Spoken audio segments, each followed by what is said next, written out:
Maayong buntag sa tanan. Adunay panultihon nga nag-ingon, a good deeds dies if it is spoken about. A good deeds dies when it is spoken about. Nga sa ato pa, ang mga maayong buhat nga ipanghambog og ipanabi, mawad-an og bili, mawad-an sad og kinabuhi. No?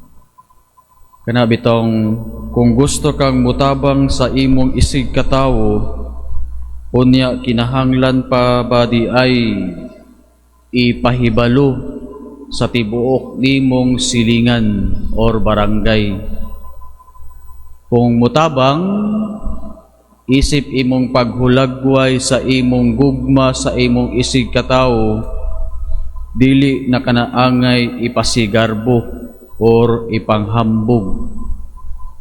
Mao nay gitawag og a generous and a humble heart.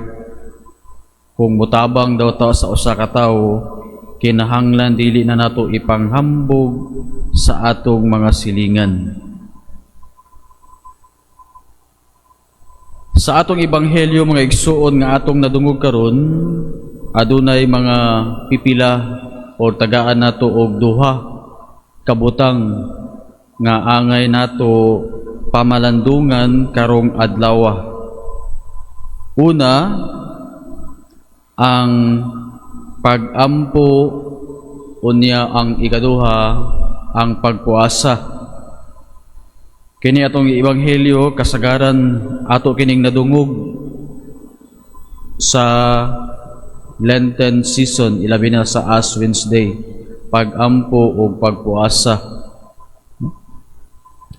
Kung ikaw kunong mag-ampo mga igsuon, bisan pa kung atoa ka sa imong lawak o sa imong sulod sa imong kwarto nga naginusara, or bisan gani ka na bitong sa kahilom, kay diha-diha nadungog ang imong istorya sa imong Dios.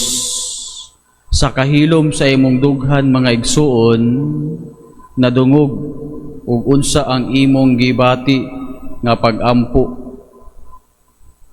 Kung ikaw pod magpuasa, dili kinahanglan nga literal nga ipasigarbo nimo didto sa uban. Pag-ampo or pagtabang o pagpuasa. Ingon sila, every Sunday you attend the Mass, or every Sunday nag-attend ka og mga santos nga misa. You practice attended masses every Sunday. However, every day you practice dishonesty. Tig-attend ta og mga santos nga misa kada Domingo, tig-attend ta og mga santos nga misa kada adlaw, apan sukwahi ang atong ginabuhat adlaw-adlaw. We are practicing dishonesty. Kung mutabang ka sa usa ka tawo, unsa may angay ipasabot nimo niana, ilabi na kung imong ipasigarbo sa uban. Nanginahanglan baka og atensyon sa imong kaugalingon, or nanginahanglan ka og intercession sa atong Dios nga makagagahom. Sa atong ebanghelyo karon, atong madungog nga kung ugaling mutabang ka sa usa ka tawong kabus, himuwa kini sa paagi nga sa bisan ang imong labing suod nga higala, dili gayud makahibalo niini. Kay niining pamaagiha kuno, we are practicing our Christian way of life. Sa una, sa ato ang karaan nga kasulatan, daghan ang nagbuhat ni ini, ilabi na ang ato ang mga Pariseo. Gitawag ni Jesus og tigpakaaron ignon. Kada adlaw na sa sinagoga or sa simbahan, 24 hours na sa mga sinagoga. Apan kuno inigawas na nila sa mga sinagoga, lahi ang ilahang gibuhat. Mao nga pag-abot ni Jesus sa bag-o nga kasulatan, iya kining gituis. Nag-ingon siya nga, kamong mga Pariseo nga mga tigpakaaron ignon, nagpuasa kamo, literal, apan sulod sa inyong mga kasing-kasing, sukwahi ang inyuhang gibuhat.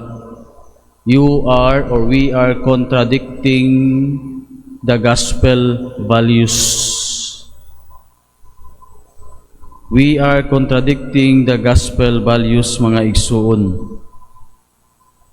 Kaysa pagkatinuod, kung nagpuasa ka nga atua sa imong lawak or nga naginusara, kung nagtabang ka sa imong isig katawo, wala nagpahibalo sa uban, sa dili pagpasigarbo, ang Ginoo nakahibalo kung unsay ang imong ginabuhat ni ana.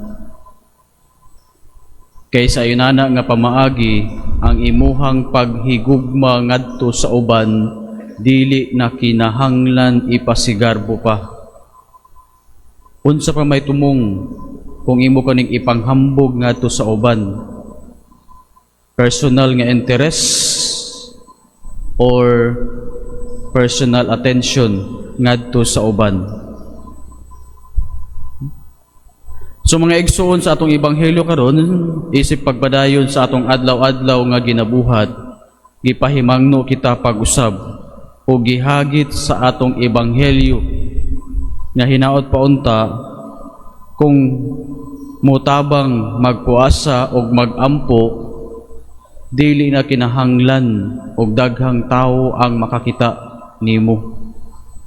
Kay sama sa pagsinggit sa imong dughan sa kahilom ngadto sa Dios, ang Dios nakahibalo na og unsa ang imong ginabuhat diri sa kalibutan.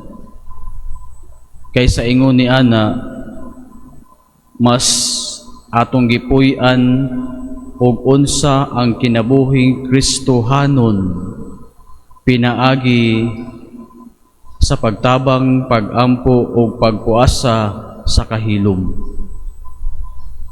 Hinaot paunta.